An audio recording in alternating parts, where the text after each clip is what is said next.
Some news from some notable players in camp, as well as the Tigers continuing to add darts to throw to the bullpen board.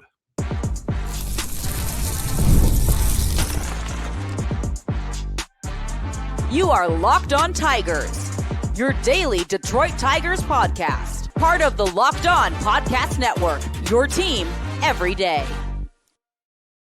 What is up, everybody? Welcome back to another edition of Locked On Tigers. I'm, of course, your host, Scott Bentley. Today is Friday, February 27th, 2026. Thank you so much for making Locked On Tigers your first listen every single day. We are free and available wherever you get your podcasts, including YouTube, part of the Locked On Podcast Network, your team every single day. Welcome in, everyone, and welcome all to another edition of Locked On Tigers. Hopefully we have a good program here to send you off into the weekend. We'll talk about a few different things. We'll start off with just news and notes and stuff, as we're going to try to do the rest of spring, if there's enough news and notes and stuff on any given day to talk about. We have a Framber Valdez update from Evan Petzold, so we'll talk about that. The Tigers also signed another reliever to a minor league contract, so we'll talk a little bit about that addition, and then we'll get into the sights and sounds and notes from their spring training game on Thursday before taking a look at what we can expect over the weekend and going into next week with the WBC starting back up. So thank you for tuning in. I want to start off with Framber. We talked earlier this week about Framber Valdez. This was also by Evan Petzold of the Freep. Framber Valdez did not have a appearance yet in spring training, and AJ Hinch said that they signed him pretty late in the offseason, so it just, he was a few weeks behind maybe where everyone else was at, just in terms of ramping back up and getting to, game ready, regular season ready, I guess, is what I should say. And so there is an update. He will start on Monday, March 2nd. Is that a Monday? He'll start on March 2nd. I'm pulling up my calendar app now. Yeah, Monday, March 2nd. Just had to be super sure about that one. Days of the week, and I do not get along very well usually. But yes, so that's great news, obviously. It sounds like from the reporting, again, that Evan Petzold of the Freep has done, that there's been a lot to like from him, pitching in the backfields and doing, live BP and whatnot down in Lakeland. So he will get his first spring performance. Doesn't technically pitch in February, but 2 days late, and we'll still have over 3 weeks to get stretched out for the regular season, which should still be plenty of time given where he's at and just the experience that he has and the amount of innings that he has thrown over the years. So something to keep an eye out for there. The Tigers also signed, as I mentioned, another minor league reliever. This one is kind of intriguing to me. Colin Poche to a minor league deal. I kind of like it. And there's no reason. I know people scoff and roll their eyes and moan at whenever Scott Harris signs a minor league player, but there's nothing. They're never bad. It's a minor league deal, dude. If he sucks, okay, it costs you a couple $100,000 and you cut him. Not even. I mean, in some cases, less than that. And relatively speaking to the baseball world, obviously, that is nothing in terms of the Tigers, player budget in a year. So, there are, in my eyes, there are really no bad minor league contracts. And you're looking for guys that have potential upside. And they found some over the years. They found a handful, especially in the bullpen. They have found a handful of guys that they either got on waivers, or Tyler Holton's the big example, right? Or just signed a minor league contracts and then kind of flourished. That's not to say that you can build a team only signing minor league guys, which is, what the big, I guess I'll say, criticism of this front office was for a while. But they went out and gave Framber Valdez big money and brought Verlander back, etc. So I digress. Kind of got off on a tangent there. Let's get into Colin Poche and kind of the player that the Tigers are bringing in. He is a left-handed reliever with experience. He's about 32 years old, has been up and down in the majors and minor leagues for most of the last 5 or 6 years.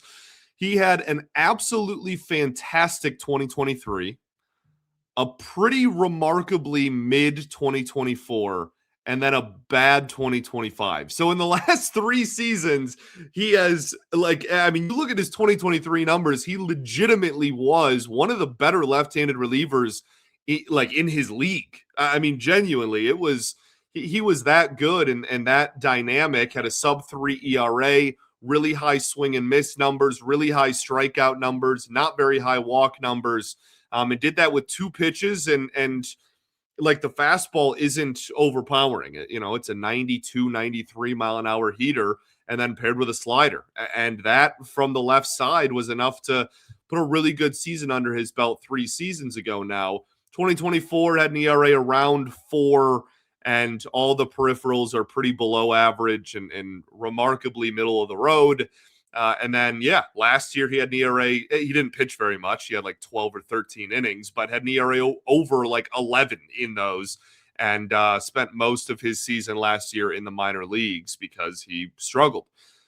So for a minor league contract, worth the risk. Sure. See if you can find lightning in a bottle. See if you can maybe there's certain things with his mechanics or his release or the pitch mix, etc. I guess the pitch mix is like 2 pitches, but or just any part of his game that maybe like Harris and the development staff, or maybe Fetter even, or Lund, Nieves, etc.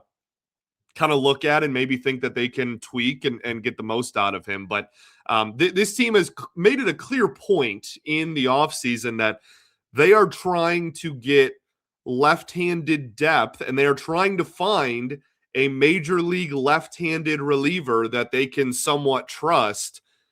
And the way that they're going to hopefully get that is by throwing a ton of darts at the board and hoping one of them sticks.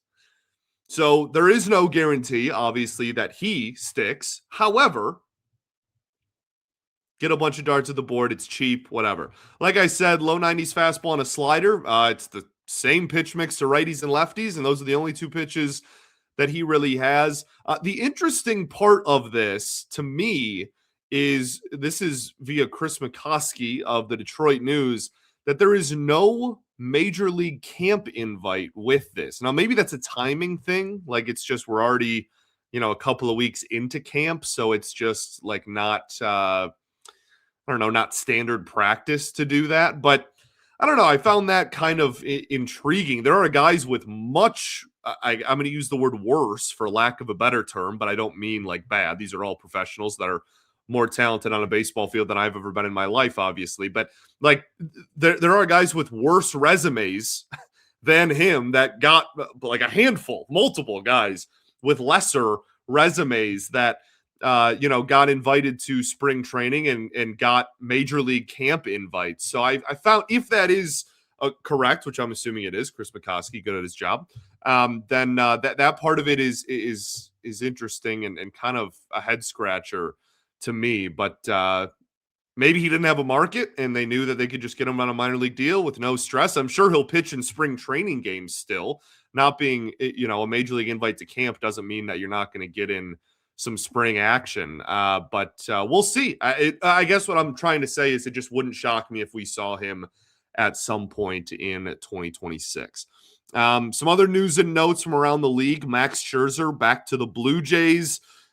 His daughter wrote an absolutely adorable letter to the Blue Jays front office saying that she hopes that her dad signs back with Toronto because she had a great time there. So that's adorable and good for Max, man. He's going to be a first ballot Hall of Famer. He's one of the best starting pitchers in my lifetime. He's probably in probably top 3 and pretty objectively top 5 starting pitchers of my life. And hopefully he's able to maybe bounce back a little bit from last year. Kind of an up and down rocky season. The velo's starting to go. Verlander had to make the same adjustments a few years back. So, 2 elder statesmen and 2 former Detroit Tigers live to see another day and are under major league contracts for the 2026 campaign. Only other thing I want to mention is just before we get into the spring game is I hope Basayo is okay. I can never say his name either.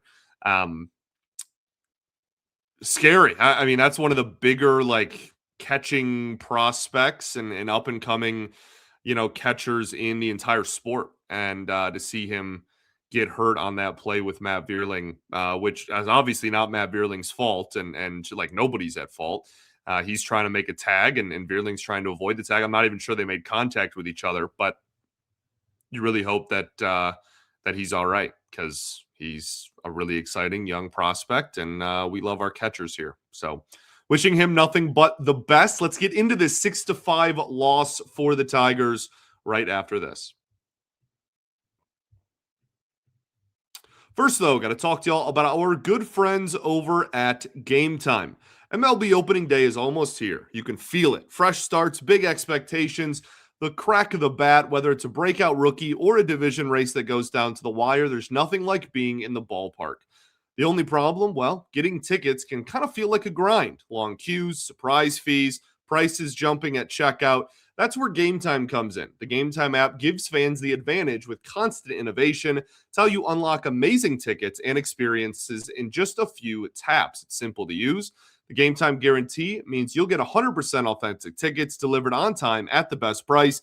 And here's the best part. Fees are included in the price you see. So the price you see is the price you pay, period. There are so many great features. So take the guesswork out of buying MLB tickets with Game Time. Download the Game Time app, create an account, and use code LOCKEDON for $20 off of your first purchase. Terms apply. Again, that's code LOCKEDONMLB for $20 off. Download the Game Time app today.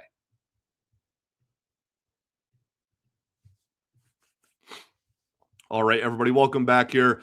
Segment 2, Locked On Tigers. Appreciate you all for tuning in, as always, making us your first listen every single day. Shout out to the everydayers that do tune in every day. And we will, of course, be back on Monday, recapping the weekend that is. We'll kind of talk a little bit about what we can expect this weekend, the last weekend before the World Baseball Classic starts. So thanks for tuning in and making Locked On the #1 sports podcast network. You can use code SPRING at checkout at lockedonpodcast.com/everydayer and get your first month free with the Everyday by being an Everydayer, where you get ad-free audio and access to a members-only Discord server. Again, this week only. This offer ends on February 28th. You can use code SPRING and be an Everydayer today. Let's talk about this 6-5 loss to the Baltimore Orioles in spring training. No, I still do not care that the Tigers have not technically won a game. Matt Vierling, kind of a big talking point from this ball game, to be completely honest with you. 2 hard hit balls to the pull side and a fantastic outfield assist. Just a beautiful throw to get a runner at home. And, well, at the time, it was to keep the game tied. But just in general, really good to see him with all the injury stuff last year and how unfortunate his 2025 campaign was. It's nice to see him get off to what looks like a really good and healthy start in spring training. Now, in the same breath that I don't want to get too low with the lows in spring training, I don't want to get too high with the highs either and make it sound like, Matt Vierling is going to be an MVP candidate. But it's just nice to see him healthy and out there. And it's not even like, oh, he's healthy, but he's unproductive, whatever. I mean, those were fastballs that he pulled. That's something that, if you listen to this show in 2024, was one of my biggest talking points with Matt Vierling, is that he would just slap the ball the opposite way all the time. So seeing him not only pull the ball, but pull the ball hard. It was on the ground, but we'll take what we can get. Really good exit velos, etc. He was all over him, right on the laces. He tagged him to the pull side. And again, at least one of them, if not both of them, were fastballs as well. So good to see his timing already seems to be good despite barely playing last year. And then obviously defensively playing corner outfield and showing off the arm a little bit, making an athletic play. That's beautiful. And he was such a key part of the 2024 team that was just missing in the 2025 playoff team. I really hope that we can get a healthy, versatile, can play third in all three outfield positions, version of Matt Vierling again. Riley Greene, 0 for 3, but no strikeouts, which I think to a lot of people is noteworthy. And 2 of his batted ball events, obviously they were not hits, but 2 of the balls that he put in play were over 100 miles an hour off the bat. So he was seeing the ball really well, was taking some pitches, working counts. Again, the balls that he did decide to swing at, he hit very, very hard. Those will result in hits more times than they won't. And then for whatever it's worth to you, he has more walks than strikeouts so far in spring training. Now, again, not getting too lows with the lows. We're also not getting too high with the highs. Riley Greene is not going to finish the 2026 campaign with more walks than strikeouts. I do bring it up just to highlight the fact that, there were some people that were like, oh, he didn't change anything, or like it sounds like he's just going to keep swinging. I disagree with that. Like I from the comments, and we talked about it when he made the comments at the start of spring camp, I took it as he did make tangible changes. And I didn't really understand where people were coming from with we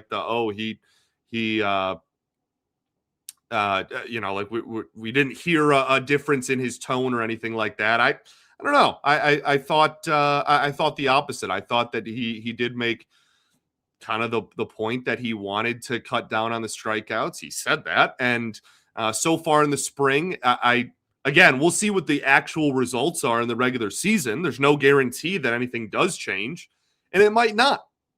But so far with what we have in spring training, I think that there has been a tangible difference in pitch swing selection.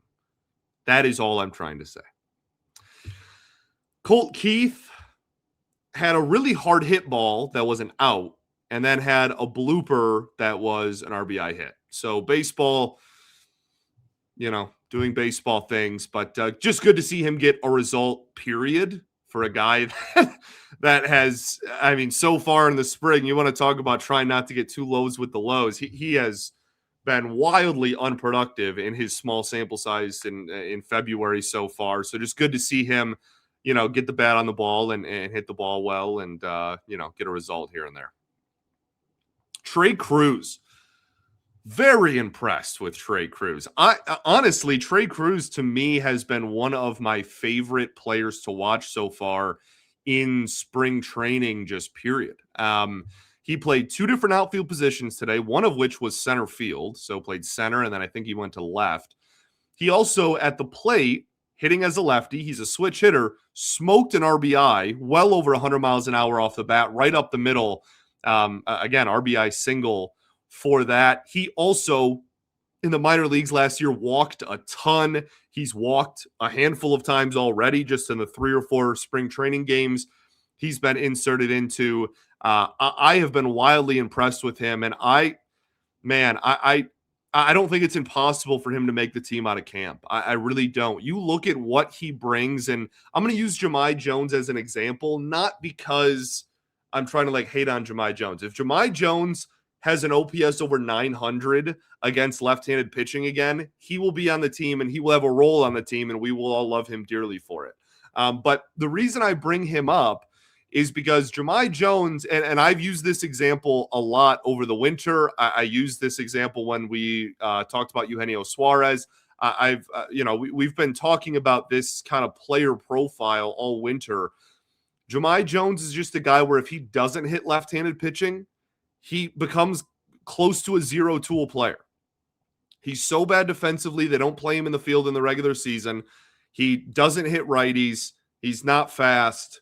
The one tool that he has, the one thing that he brings is that. So if he's not doing that, you look at a guy like Trey Cruz, who's a switch hitter that draws a lot of walks, didn't strike out a ton in the minor leagues last year, can play 7 different positions, and is athletic. That is enticing. And he's on the 40-man roster now, was protected from the Rule 5 draft. Again, I'm not guaranteeing anything. It's still February baseball, and we'll see how everything shakes out over the rest of spring training and over the next 3.5 weeks. But this is definitely a guy to keep an eye out for. I truly believe that.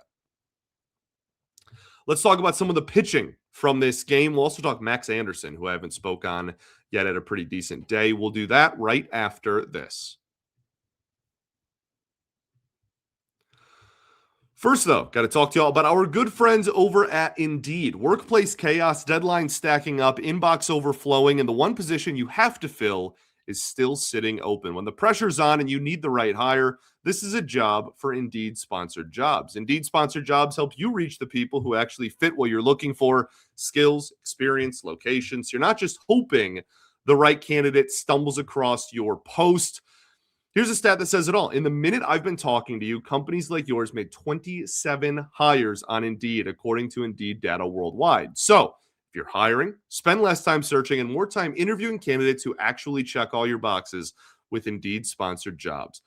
Just go to Indeed-sponsored jobs/podcast right now, and you can support our show by saying you heard about Indeed on this podcast. Indeed.com/podcast.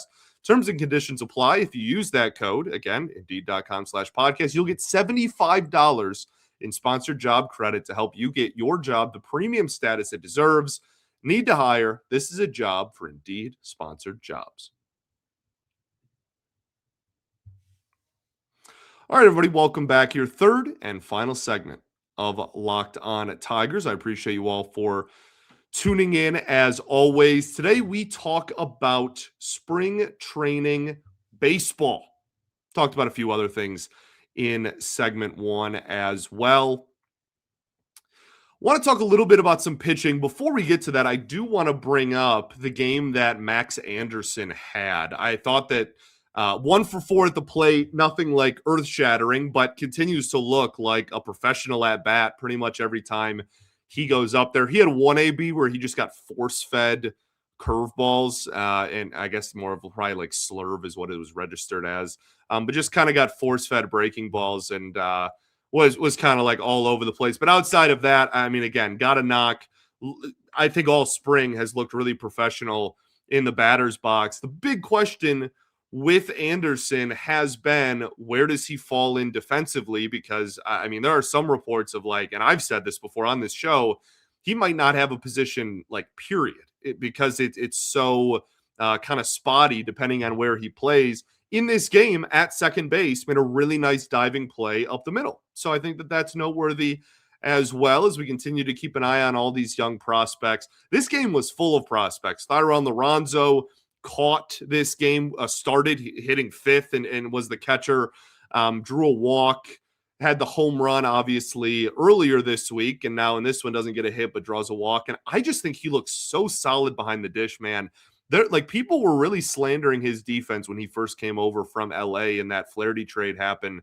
And I kind of agreed with it at the time. He looked really slow back there. I think he's done a lot of work. I'm not trying to say he's like a Gold Glover back there at his present form, but I think he looks night and day better from the catching breakdowns that we were doing on here when he first came over. So tip of the cap to him for putting in work in that regard. John Peck also has been getting a ton of love this spring. He was the starting shortstop in this ball game. Shout out to him. Didn't get a hit, but had a couple of decent at-bats, was following some pitches off. Yeah, he's just gotten a lot of opportunities, and I think that that's probably noteworthy. Corey Julks with another hit. Shout out Corey Julks, had the first homer of Tiger spring training. Hao-Yu Lee getting some at-bats against righties. I think that that's always a noteworthy thing. Eduardo Valencia. I know I said I was just going to talk about Max Anderson. Then I realized there was a lot of other offensive stuff I wanted to talk about. Eduardo Valencia homered. Home run in this game. He was the surprise addition to the 40. I feel like every year we've had a surprise 40-man roster add.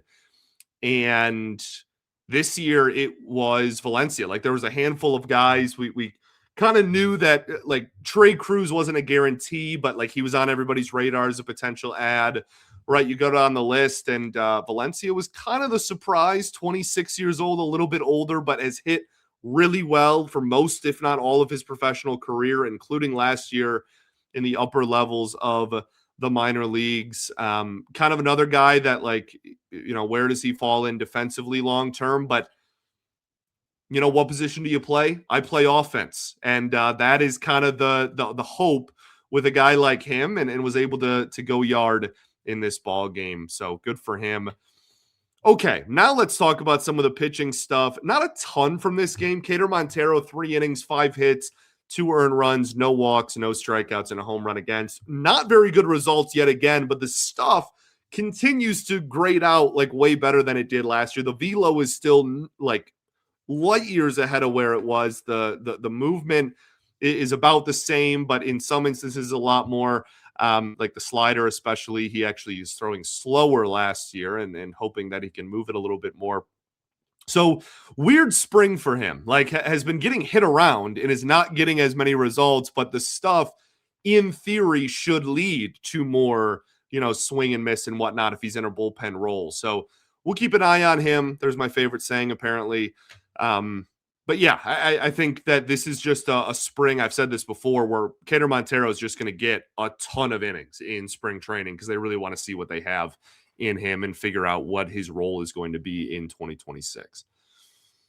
Brant Hurter had a very 2025 Brant Hurter performance. Very poor command, was getting hit from lefties, righties, didn't matter.